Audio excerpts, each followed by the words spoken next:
Endiki liksiyimizden devamı vatandaş bugün Yaşembe bugün Çislak 2026 yıl 6. ayının 14. günü hep Yaşembe vatandaş. Bizler Yaşembe'de sizlerge edebiyatımızda qoğdaylı. Degen mavzu asıda. Sözlep kilovatımız ötken söz diyen bizim sebebi materyallarımını, kitaplarımını izlep tapamadım vatandaş. Ötkende söz degende sizlerge klassizm ve klassikla doğrusu toxtalgan edik. Şu vaxtı klassikla doğrusu kiler katım sözleymen degendim. Hazır bu kitabı tapdım vatandaşa. Kalks kitap. Obzor. Makalla toplumu. Mavzu söneme edebiyat. Bedi edebiyat. Gayilleri ve obrazları. Ve Şerqi neşri Taşkent 1960 yılı neşir kılınan kitap. Hesaplı bu kitaptı ben 60 yıl yenimde saklap geldim ötendir.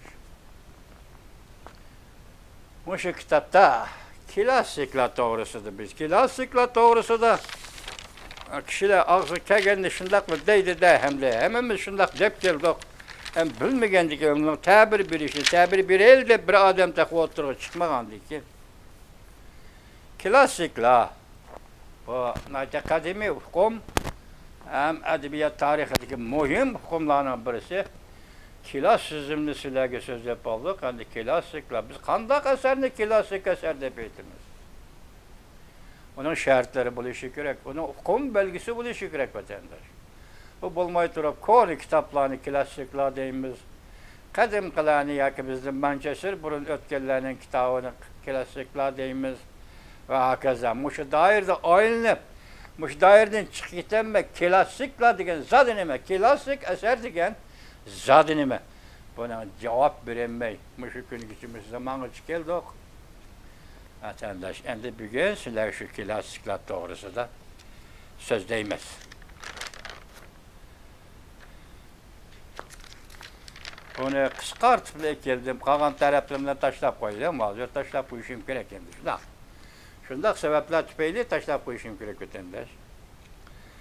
Mesela bunun da alaylı nimreyimiz desiniz, buranın sabah Sovyetler'de Loniçarski deydiğen bir edebiyattan kişi var diye vatandaş. Bu Taşkent arkalık gelgen kitaptaki yazılan eserlerinin birisi. Klasikler degen nime ne zaten, nime ki kartıp klasik eser veya klasikler deyimiz. Loniçarski bundaktaydı. Yeterlik asas bilen klasikler katarga koşuşka mümkün bolgan yazgıçının cahan ahmiyetini aniqlaşqa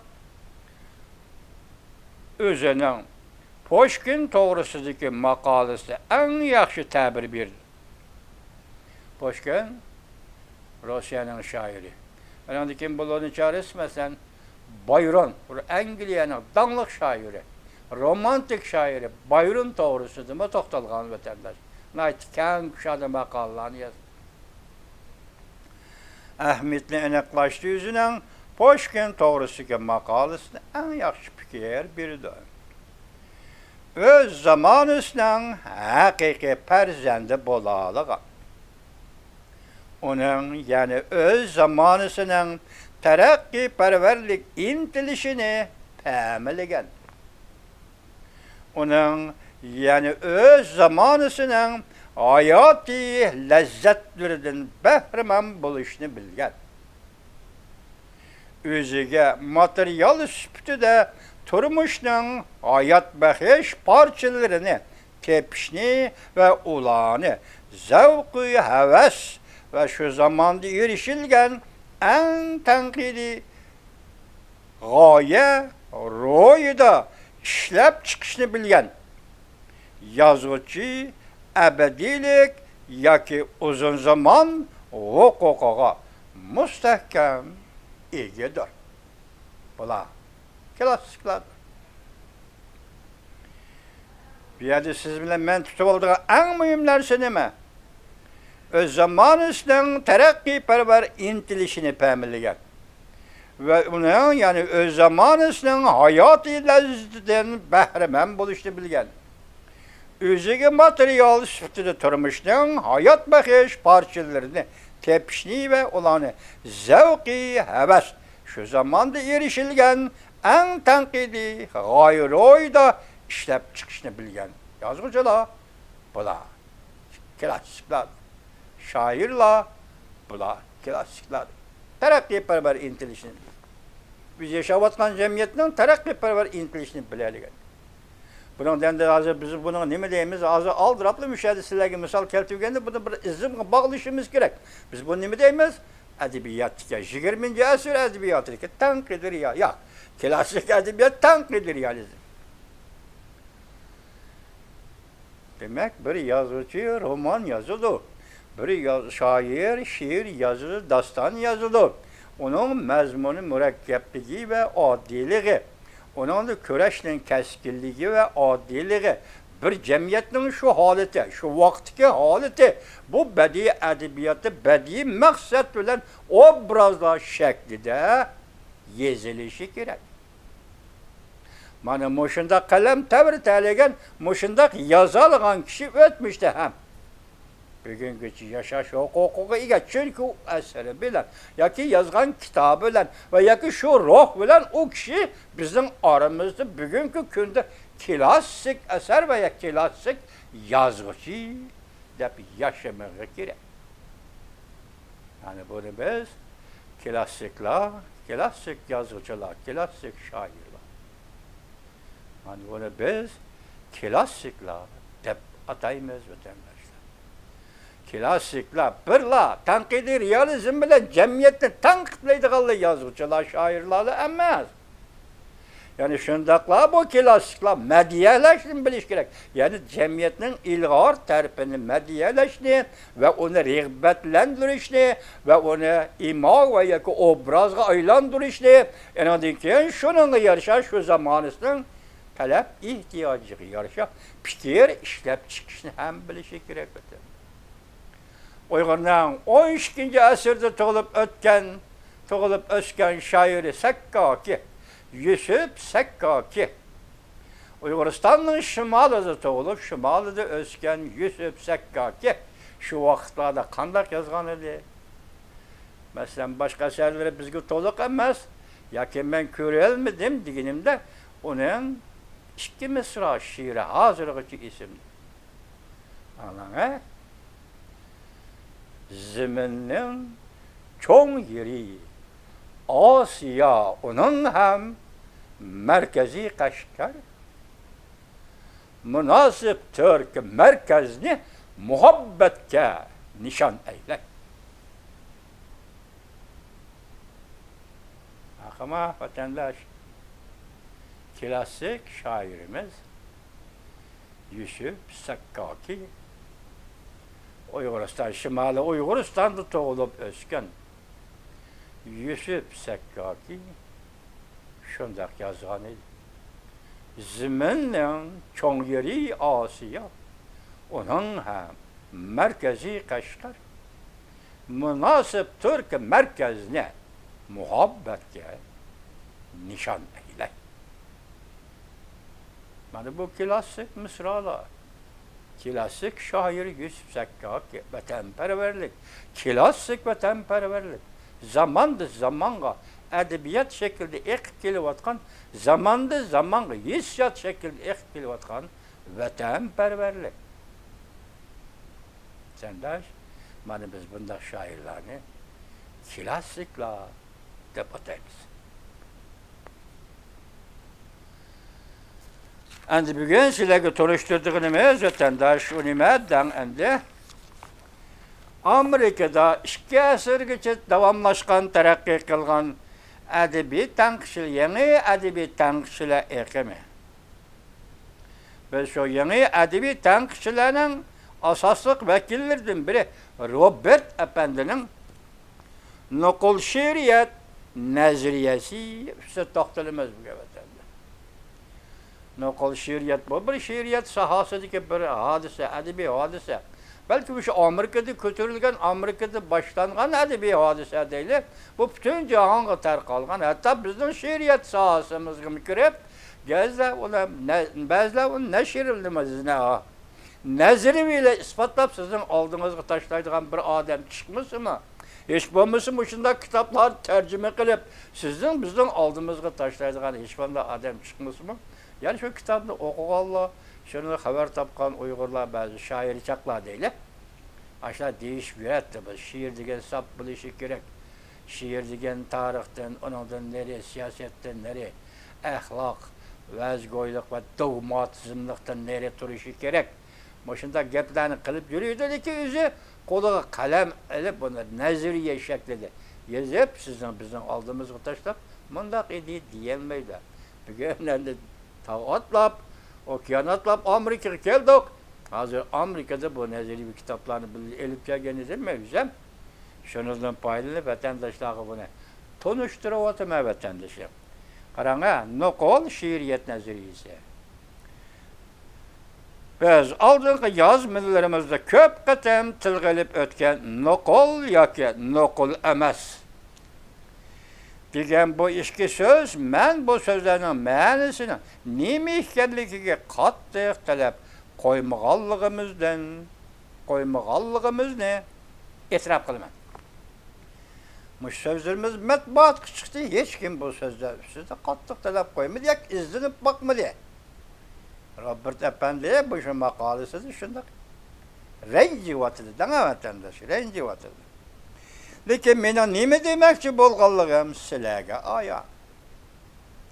Sap, nokol, şer. Şu şer yekkilik hususiyetlerini saklap, azdır köptür belgilengen yoki xilaplik kılıngan dastlabki muddala omilini qattiq chetga qoqdi. She'rga qo'yilgan muddaolar so'zlab kelyapmiz-ku, tarixiylik, axloq prinsiplari, odamgarchilik, insonparvarlik, gumonizm xohishlari yoki omillari talay so'zlab keldik. Mush qatimiz so'zlab keldik. Mushlarni yoki mush muddaolarni, bularni muddao desangiz, bularni hammasini chetga qoqdi. Qisqasi nokol sap şiir şundak ümit kılıdı.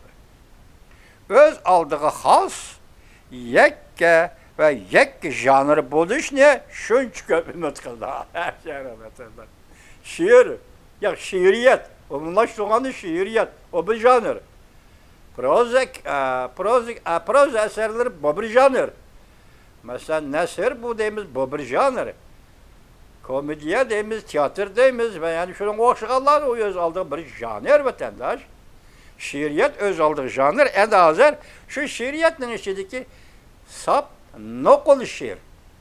Yani şu sep tartıp orada destur alırsa mesela nokol sap şiiriyet janrı. Bu şundak janrını peyda kılıştı. Ümit kılımız dedim. Ondan başka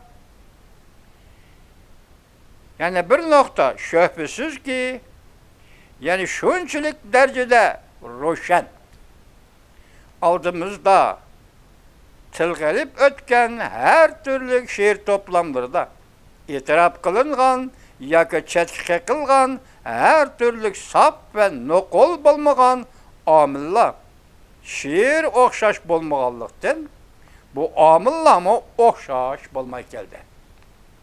Müşteleplerini koyduk aş alametlerinin üstüne hembisiye. Liki yazgan şiirimiz şunun yakınken mi geldi ki? Ya biz takipte vatkan fikirgi yakınken mi geldi için xil amillarını özüge cem kıldı biz onu gördük. Hem şu doğruda xil fikirlerini kıldık, gördük. Şu sebepten nezirilerimiz, fikirlerimiz birbirine okşamaya geldi. Biz şundak buluşta Allah kaçan mölçerlep turgan edik. Elbette neziriye sahası da fikir okşamaslığı o bu degan to'la gap qolib vatandaş. Şuna bunu mölçerlep turgan edik. Çünkü nokol ve sap şiirler to'g'risidagi nazariyalar şiirni hosil qiladigan sap bo'lmagan normalar yoki belgilemeler bir xil bo'lmay ko'p xil bo'lib keldi. 18. asrda bir xil nuqul, sap, şiiriyet nazirisi o'ttirg'i chiqqandek bo'ldi. Yükseklik iboresini ishlatib, bu naziriyani umumlashtirishga bo'ladi. Bu naziriya ikki xil ta'limotga berib ketadi. Birinchisi, buning biri so'z, iboralar to'g'risidagi ta'limot. Buning biri, yana biri imag, ya'ni obraz yoritish to'g'risidagi ta'limot. 18-asrda o'ttirg'i chiqqan bu ikki ta'limot biri til so'z iboralar, albatta she'riyat tili. Anadaki imag obraz elbette bu şiir için gerek imag, şiir için gerek obraz. 18. asırda o'ttirg'i chiqdi. Bunun konkret nazariy kısmında yoki bir abzas, yoki ikki abzas o'ttirib qo'ymoqdi bu ta'limotlarni. Biroq hozir men so'zladim, siz mi tushundingiz? Şiiriyat, imag obrazı daim siz bizga uchrab turadigan ish. Anadaki yana birisimi ekan? So'z iboralar to'g'risidagi ta'limot. Ahlak ve akıl parasat nesri eserlerde şiir qaraganda texmi köp kanat kılarlık rol oynaydı. Erkinde şiirde kopyanı çektimisi uçuraysiz. Boğum vezin turakını çektimisi uçuraysiz. Nesirde uçurmaysız. Ravan. Ketiyordu nesir. Hakikat ve hissiyat. Akıl parasatını ahlak bilen birleştiriş cihetde. Belki şiirga ziyan keltirişi mümkün. Gördünüz mü? Ahlaklı hem, parasatlı hem, nimirdi apırıp şiirga tanıma. Biz hazır bu şiir doğrusudur. Nokul sap, şiiriyet de kitabetimiz. Bunu mu koşma? Bakalım gibi evet de mümkün. Guvalık, tutuluk. Yani mananın, mezmunun yoşurum biliş, fikirinin yoşurum biliş. Buluş ve bişaret karakterlik buluş. Şiir nimedendir sana bir bişaret bilişi gerek. Nimedendir bir nimene sana sahi kılıp taşlaş gerek. Sen şunu üzen düşündüğün, üzen bilediğin dairde buluşu gerek. Bu bir şahsi kartlıvatkan iş demez. Umumi, yani şu okuvatkan kişilerin, okuğuçularının okur mallarının tasavvuruna tapşırıştı. Ve bişaret karakterlik buluş belki en yüksek elalıktır. Muşula cem bolsuz şiirin vücudu tepilse o demek büyüklüktür ve elalıktır. Şu şiir için etkandır. Çünkü şiirin maksidi bir xil belgilenmeyen, belki şundak belgilenmeyen zoklaniş duygusudur. Şiirde aldığınızı taşlap şiirini okunmaylı. Ya ki şiir doğrusu fikir kılınmaylı. Onun da belgilengen hiç kandak nesi yok. Bak aytqanda şiirinin roydu belgilep belgeli hiç kandak nesi yok. Bunu ötken söz cevap şundak emas degenmi dok. Mesela belgilengen buludu. Şiiriyette şiirinin royu belgilengen buludu. Çünkü şiiriyetteki fikirinin royu ile belgilengen buludu. Fikirle talebi için belgilengen buludu. Bugün bir yerde sap ve nokul şiiriyet doğrusu toxtalgan naziriyede şiirde belgilengen neresi bulmaydı degen yeni bir gep o'ttirg'i chiqdi vatandaş. Men şoňlaşyn deydi, belki şundak belgilenmegen zoklaniş duygusudur. Şiirni kişiler berip tekşürüp olturmaydı. Biz bunu ötken nemi degen tok, tanqıçı, edebi tanqıçı, yoki yeni edebi tanqıçılar koyulgan talep tepsili tekşürüş. Tanqıçılık tepsili tekşürüşün şart kıldı degen tok, o başka bir kişinin göz karışı. Ma sözde vatkanımız başka bir kişinin göz karışı verir. Şiirde kişiler tekşürüp oturmaydı. O yani şiir tezla bir görünüş hasıl kılıdı. Çünkü şiir en ahırı bir güzel resimge okşaydı. Onun rengdarlığı tepsili küzdüğün kişilerge kolay mıkançılık peyda kıldı. Lekin hakiki zoklanıcılarının ihtiyar kılgan nezirde o Yani şiir bir güzellikten musabısıdır. Demek şiir icat kıldı, bir güzellik icat kıldı.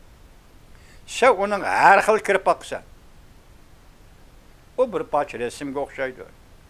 Onun rengdar tepsilatları var.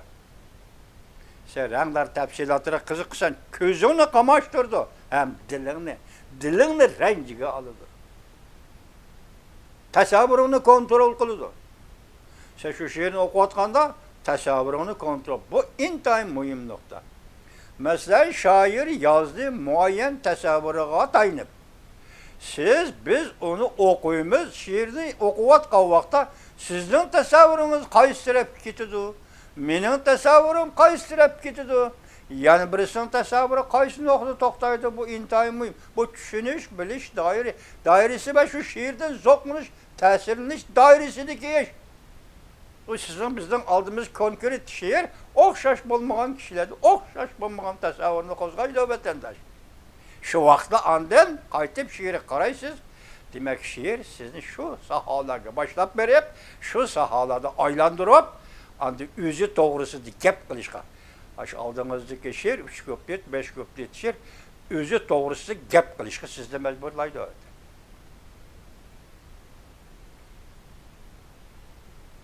Şiir en ahırı bir güzel resimge o'xshaydi.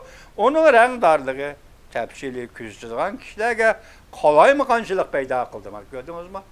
O çünkü türlü tasavvuruna peyda kıldı. Kenla sizden elinizde, fikriniz, zihninizde, tasavvurunuzda kolaymıqançılık peyda oldu. Lekin hakiki zoklanmışçılarının ihtiyar kılgan nazarı da o yani şiir bir güzellikten musabısıdır.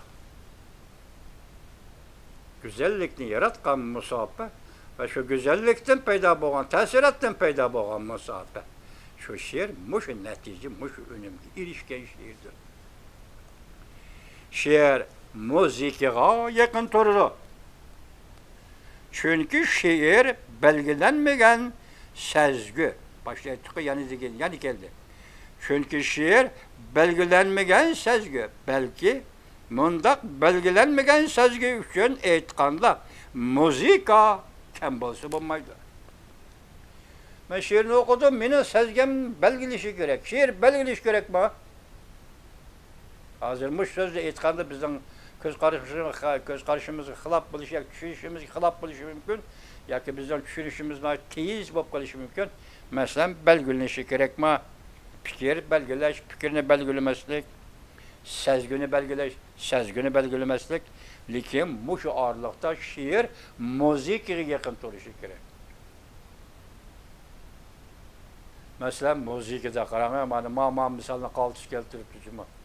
Mesela müzikada belgilangan bir narsa, bir musikilik hodisa bormi? Mesela oddiy nota, xalqaro nota, naqshi musiqa şu notaga elinganda nota orqali belgilanadi. Lekin o musiqa bo'lib chelinganda, gitar tamburlar o'rinlanganda belgilangan nota nima? Belki mana xalqaro notalikni qanday ko'tarilib, qanday tuval, yuqori deganni bizning muzikantlarimiz bilishi mumkin. Vatandaş, siz biz bilmaymiz. Bu musiqada belgilangan nota yo'q. Mesela Uygur'un müzikasıdaki dağlık müzika, Acem'de belgelengen nokta var mı ya? Ahırını sözlerimiz ettiler. Belgelenmeyen sezgi üçün aytqanda müzika kam bolsa olmaydı. Yani bu talep, qo'yilayotgan talep şiirning müzikaligi. Bizim bunu 20. yil adabiyatımızda to'la takrorlaydi. Şiirning ahangdarligi, şiirning müzikaligi, şiirning to'roq vazn qofiya deganlarning moslashchanligi, buni biz to'la so'zlaydik. Hamma odam so'zlaydigan so'zlar. Muzikaga yaqin turish kerak deb oxirdan. Çünkü en güzel müzikalik ahanglarni tushunishdan hosil bo'lgan bizning belgilanmagan hukumimiz. Qayg'urish, muңlanish, zoqlanish. Zoqlanishni men qo'shdim. Mo'nglanishni men qo'shdim. Bu yerda faqat qayg'urish deb olgan ekan. Men buni hozir 3 xil qumga 3 tarkibga ayirdim. Zoqlanish, qayg'urish, mo'nglanish muzika sohasida. Siz muzikani anglagandan keyin mushu jarayonlarni cho'qim besib o'tasiz. Zoqlanish ba'zi muzikalarni usulga chelib etgan muzikalarni anglaganda sakrab tushsiz. Meydan usulga tushsiz. Bu yerda qayg'urish yo'q, mo'nglanish yo'k. Anladınızmı? Lekin şiir, muzikani anglayotgan vaqtingizda qayg'urish bor. Muzika keltirib chiqardi tasavvuringizda. Mo'nglanish bor. Muzika keltirib chiqardi tasavvuringizda. Siz Uyg'ur muzikasini anglaganda, muqomlarni anglaganda sizdagi ruhiy kayfiyat mo'nglanish, qayg'urish, zoqlanish. Mushu 3 jarayonda 3 bosqichdan o'tmaydi. Vatandaş. Mesela insanın keyfiyatı hamisha bir xil bo'lmaydi. Her vaqtda bir xil bo'lmaydi. Şuna Uyg'urning musikalari sizin oldingizga kelganda, sizning kayfiyatingizga qanday ta'sir qilishi, buning o'zi bir jarayon. Şuna müşahidaki mo'nglanish tasavvur jarayoniga bog'liq mo'nglanishdir. Bu yerdagi qayg'urish tasavvur jarayoniga bog'liq qayg'urishdir. Bu yerdagi nima? Mo'nglanish qayg'urish nima? Bu yerdagi zoqlanish, ya'ni o'xshash tasavvur jarayoniga bog'liqdir. Chunki bu tasavvur jarayoni bilish jarayoni hissiyotdanish jarayoniga munosabatli. Kelavatida acem, yani Uyg'urning boshqa muzikalarga tambirini tutlarni siz o'ltirib anglaysiz. Sizning tasavvuringiz qaysi tarafga mang'u? Shu maydonda o'zingizni tasavvur qilib beqing vatandosh. Yoki o'zingizning tasavvurini o'zingiz bilib beqing vatandosh. Shunga bu muzikadagi bu xususiyat she'riyatga qo'yganda talab, she'ri ham shunday muzikalik bo'lishi kerak. Shu vaqtda mana shunday she'r.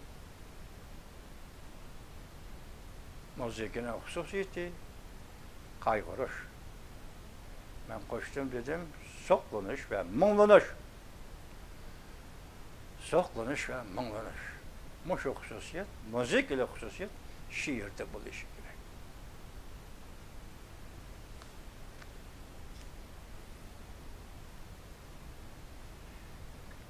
Bizning hukumimiz dedikmi, qayg'urish emi, mo'nglanish emi, zoqlanish emi. Qayg'urish tasavvuri, mo'nglanish tasavvuri, zoqlanish tasavvuri. İnsan g'arq bo'ldi. Kishilarga eng kuchli she'riy tuyg'u berdi. Muzikaning shu holatdagi muzikadan mushundaq ro'yi holatga kirgan, mushundaq ro'yi bosqichga kirgan odamlarning zoqlanishi yoki ularning she'riy tuyg'usi. Bu tuyg'u tushunishning eng yuksak qatlamadagi ta'sirini tuyg'usidir.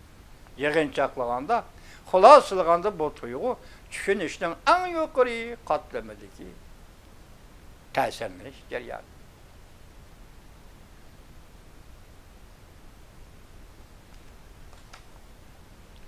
Ba'zilar ideyani she'rdan tepib chiqarib o'tmoqchi bo'ldilar.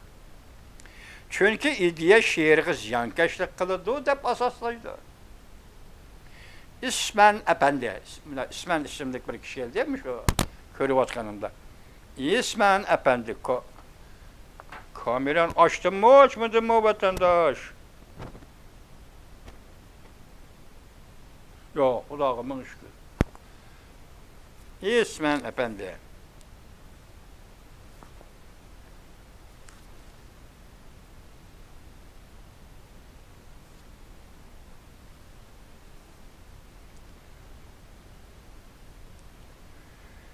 Çünkü ideya she'rga ziyonkashlik qiladi deb asoslaydi. İsmen Efendi bo'lsa ideyani she'rdan tepib chiqarib o'tganlik she'rning ideyasiga ziyonkashlik qiladiganligi uchundir. She'rning ideyaga ziyonkashlik qiladiganligi uchun. Bu yerda ikki fikir borken, birisi iddiyani she'rdan qo'llab chiqarib o'tish. Yana birisi iddiyani she'rdan qo'llab chiqarib o'tganlik asli she'rning qurilmasiga yoki she'rning bir butunlik ziyonkashlik qilganlikdir deydi. Biz bundan qanday xulosa chiqaramiz deb vatandosh mana qarab turing. Demak, bu yerda iddiya she'rga ziyonkashlik qilamdi? Savol. Yoki she'r iddiyaga ziyonkashlik qilamdi? Deydigan bir murakkab adabiyot hodisasi ichiga kirib qolamiz vatandosh. Iddiya bilan she'rning munosabatini tahlil qilish yuqorqidek olimlarning degandeklar bildigan bo'lsa, biz mushu doiraga, mushu bosqichning ichiga kirib qolamiz. Intayin murakkab jarayonga kirib qolamiz. O bizga mundaq aytib berdi: "İsmen efendi, faqat ilm-fan xodimlari, salohiyatiga ega kishilarla hamma masalalar to'g'risida muayyan ko'z qarashda bo'la oladi. Boshqa greydanlar bo'lsa, faqat toki ular o'zlari boshqalar tarafidan erishadigan ideyalarga erishkicha va bu ideyalarga qanday muomala qilishni qo'llang'icha kutib turishni kerak." Tushundingizmi? Adabiyotda talab qo'yilayotgan talab nima? İnsonlar, har bir insonda estetik tuyg'u bo'ladi. Bu deganlik go'zallik tuyg'usi bo'ladi. Lekin bu go'zallik tuyg'usining natijasi qanchalik? Bo'lishi uchun go'zallik tuyg'usidan nima? Saviya bo'lishi kerak. Yoki estetik go'zallikdan zavqlanishning saviyasi bo'lishi kerak. Har qanday adabiyotdagi, har qanday saviyadagi odamlar bu manzilga yetolmaydi. Deydi. Yuqorqi nazariychilar vatandosh. İsmen efendi yani mundaq dedi: "Adabiyot ichidagi haqiqat muqimlashtirilmagan hamda nisbiy aytganda ancha muhim bo'lmagan haqiqatlardir." Ham u yana mundaq deydi: "Shoir bir iqtidorga, ya'ni ong saviyasini o'stirishdan iborat bir iqtidorga ega bo'lish kerakligini dalillaydi mana. Hem shoir hem yozuvchi o'stirish keraklik bir iqtidorga ega bo'lish kerakligini dalillaydi. Pochtaxonalar endi o'ltirib dehqonlar iltimos etadigan odamlarmi o'zini yozuvchi deb olsa, uni qatoriga kirmaydi. Masalan, zamonimizdagi vaqtdagi qo'shoqchi Mehmet Napirdek she'r yozgan kishilarmi men shoir deb kirib olsa o'tirga, o shoir bo'lolmaydi. Masalan, Şinjan Gazeti Edebiyat Gulzorining tahriri Mehmet Shavudun mundaq bir ko'plik she'r yozgan edi vatandosh. Dang dang dang.